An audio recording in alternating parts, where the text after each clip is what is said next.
45 రోజుల్లో రైతులందరికీ రైతు బంధు అకౌంట్లో వేస్తా అని చెప్పిండు మా దగ్గరకు వచ్చి.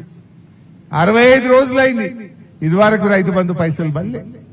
అంటే రేవంత్ రెడ్డి చెప్పింది ఏది చేయడు, ఆయనకేదో శాపం ఉన్నట్టు. అబద్ధాలు తప్ప నిజాలు మాట్లాడాడు, చెప్పింది చేయడు, మీద నిలబడాడు. ఇది రేవంత్ రెడ్డి. మరి అటువంటి ఆ కాంగ్రెస్ బలపరిచిన వాళ్ళకి ఓటేద్దామా? మొన్న వచ్చిన మంత్రులు, పిసిసి, ఎమ్మెల్యేలు అంత వచ్చారు. అదొక కార్మికుల మీటింగ్ లెక్క జరిగింది, అదో సినిమా ప్రీ రిలీజ్ షో లెక్క జరిగింది. అది అంతేనా లేదా? మనం పనిచేసేటోళ్ళం, చేసి చూపినాం, రేపు చేసేటోళ్ళం. అవసరమైతే పోరాడతాం, దేనికైనా ఏ పోరాటానికైనా మేము అండగా ఉంటాం, కార్మికులకు న్యాయం జరిగే విధంగా చూసుకుంటాం. అరే ఇవాళ ఎంత పెరిగింది? 3 కార్పొరేషన్లు చేసిండ్రు, హెచ్ఎండబ్ల్యూఎస్ మాత్రం ఒకటే. మరి వర్కర్లు పెరిగిండ్రా? ఉద్యోగులు పెరిగిండ్రా? పని భారం పెరిగింది, ఏరియా పెరిగింది, కానీ వర్కర్లు పెరగలే. కనీసం అవుట్ సోర్సింగ్ లను తీసుకుంటున్నారా అంటే అవుట్ సోర్సింగ్ లో కూడా తీసుకున్న పరిస్థితి లేదు. ఇవాళ కార్మికుల మీద చాలా ఇబ్బంది జరుగుతా ఉంది. మరి ఇవన్నీ పరిష్కారం కావాలంటే ఒక పోరాటం చేసి ఒక ప్రశ్నించే గొంతు కావాలి. ఏం డౌట్ లేదు, ఖచ్చితంగా ఎల్లుండి జరిగే ఎన్నికల్లో మన యూనియన్ గెలిచిపోయింది, గెలిచి తీరుతుంది. ఎందుకు ఈ మాట అంటున్నా అంటే, వాళ్ళకి నిజంగా గెలిచే ధైర్యమే ఉంటే మన బాణం గుర్తు కిరికిరి పెడతారా? వాడు కిరికిరి పెట్టిండంటేనే ఓడిపోతున్నా అని పెట్టిండు, అంతే కదా.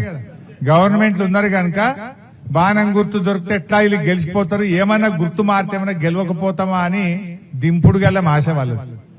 ఏమన్నా గుర్తు మారితే కింది మీద అయితే ఏమైనా ఓట్లు, ఏం 1-2 గెలవకపోతామా అని దింపుడు గల్ల ఆశ పెట్టుకున్నారు. అరే గుర్తు ఏదైనా కార్మికుడే కదా ఓటేయాల్సింది. నువ్వు మా అంటే బాణం ఆపుతావు కావచ్చు, చక్రం ఇస్తావు కావచ్చు. చక్రం అయితేనేంది, బాణం అయితేనేంది, ఏదైనా గులాబీ గుర్తు మన గుర్తే గెలుస్తుంది, గెలిచి తీర్థం గ్యారంటీ, కానీ ఏం డౌట్ లేదు. సరే ఇవాళ సాయంత్రం కల్లా కోర్టులో తేల్తది, 99% బాణమే వస్తుంది, బరాబర్ గెలుస్తుంది.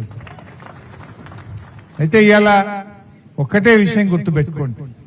ఇవాళ వచ్చినట్టు నిన్న మీటింగ్ పెట్టింది, ఏం చెప్పిండ్రే? ప్రజాపాలన ప్రజాపాలన అని ఊదరగొట్టిపోయింది. అది నిజంగా ప్రజాపాలననా? ప్రజా వంచక పాలన, ప్రజలను వంచిన పాలన కాంగ్రెస్ పాలన. అసలు ఎవరినైనా మీరు ఒక్కటన్నా ప్రజలకు ఇచ్చిన హామీ, మా ఉద్యోగులకు ఇచ్చిన హామీ, మా కార్మికులకు ఇచ్చిన హామీ ఒక్కటన్నా అమలైందా కాంగ్రెస్ పాలనలో? 2.5 సంవత్సరాలైంది. ఏం చెప్పిండ్రు? మేం రాగానే వెంటనే పిఆర్సీ ఇస్తాం, వెంటనే పెండింగ్ డిఏలు ఇస్తాం. వచ్చినాయే? ఇవాళ 2.5 ఏళ్ళైనా పిఆర్సీకి ఉలుకు లేదు, నా పలుకు లేదు. వత్తదా రాదా కూడా చెప్తలేరు. 2.5 ఏళ్ళు అయిపోయింది. నిన్న 2 జూన్ తెలంగాణ రాష్ట్ర అవతరణ దినోత్సవం. ఉద్యోగులంతా ఆశగా ఎదురు చూసిండ్రు, ఏమన్నా చెప్తాడేమో ముఖ్యమంత్రి, పిఆర్సీ వస్తదేమో, మా జీతాలు ఏమన్నా పెరుగుతాయేమో. పెట్రోల్ పెరిగింది, డీజిల్ పెరిగింది, కూరగాయలు పెరిగినాయి, ధరలు పెరిగినాయి, జీతమేమో పెరుగుతలేదు. ఈ రేవంత్ రెడ్డి ఏమన్నా పెంచుతాడేమో అని ఆశగా చూసిండ్రు, కానీ నిరాశే మిగిలింది. పుస్తకం కూడా పురాగా చదవలే, ఎండగొడుతుందని పుస్తకం బంద్ పెట్టి చదువుకుంటున్నాడు. అయితే ఆ పిఆర్సీ గురించి ఉలుకు లేదు, పలుకు లేదు. పోనీ డిఏలు ఇచ్చిండా? 6 డిఏలు. ఈ భారతదేశంలో 28 రాష్ట్రాల్లో 6 డిఏలు పెండింగ్ పెట్టిన గవర్నమెంట్ ఏదైనా ఉందంటే ఈ రేవంత్ రెడ్డి గవర్నమెంట్, ఈ కాంగ్రెస్ గవర్నమెంట్. భారతదేశంలో గిన్ని డిఏలు ఆడ పెండింగ్ లో లేవు. రిటైర్డ్ అయిన ఉద్యోగులకు బకాయిలు ఇయ్యడు, డిఏలు ఇయ్యడు, పిఆర్సీలు ఇయ్యడు, ఉద్యోగుల ఉసురు పోసుకున్నాడు. అరే గా ఆశా వర్కర్లు రాగానే 18,000 చేస్తా అన్నాడు, వచ్చిందా? పాపం వాళ్ళు రోజు కోటి కాడ ధర్నాలు చేస్తుండ్రు. నిజంగా ఇది ప్రజాప్రభుత్వం అయితే 2.5 ఏళ్ళైంది కదా, మేనిఫెస్టోలో చెప్పినావు, ఎలక్షన్ల ముందు చెప్పి మరి ఆశాలకు 18,000 చేసినావా? అంగన్వాడీ టీచర్లకు ఇచ్చిన హామీ నిలబెట్టుకున్నావా? ఆర్టీసీ కార్మికులను ప్రభుత్వ ఉద్యోగులు చేస్తా అని, పిఆర్సీ ఇస్తా అని ఆర్టీసీ వాళ్ళకి చెప్పిన మాట నిలబెట్టుకున్నావా? జిహెచ్ఎంసీ కార్మికులకు వేతనాలు పెంచుతా అని చెప్పి వాళ్ళకిచ్చిన మాట నిలబెట్టుకున్నావా? సింగరేణిలో అందరికీ డిపెండెంట్ ఉద్యోగాలు ఇస్తా అని మాట ఇచ్చినావు.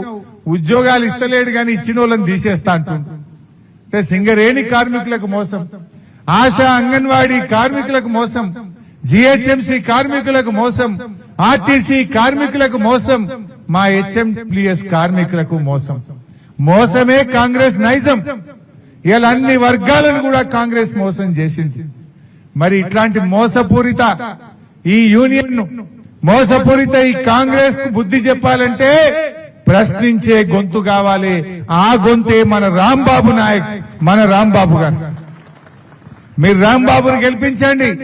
రాంబాబు గెలవడం అంటే మేమందరం కూడా మీతో ఉన్నాం. రాంబాబు ఉన్నాడంటే హరీష్ అన్న ఉన్నట్టే, రాంబాబు ఉన్నాడంటే శ్రీనివాస్ యాదవ్ అన్న ఉన్నట్టే, రాంబాబు ఉంటే మా మహమూద్ అలీ సాబ్ ఉన్నట్టు, రాంబాబు ఉంటే పల్లా రాజేశ్వర రెడ్డి ఉన్నట్టు. మీకే ఇబ్బంది వచ్చినా అటు అసెంబ్లీలోనైనా బయట అయినా మేముంటామని చెప్పి మనం చేస్తా ఉన్నాం. గతంలో ఇచ్చిన హామీ ప్రకారం నాయన్ నరసింహారెడ్డి గారిని తీసుకొచ్చి ఇక్కడనే నిలబడి 650 మంది ఉద్యోగులకు రెగ్యులరైజ్ చేసినమా లేదా గుర్తు తెచ్చుకోండి. ₹1 కూడా లంచం తీసుకున్నాడా? నిలబెట్టి దేవుని మీద ఒట్టు పెట్టిండు, రుణమాఫీ ఎగబెట్టిండు. మొన్నెప్పుడో సిద్దిపేటకు వచ్చిండు.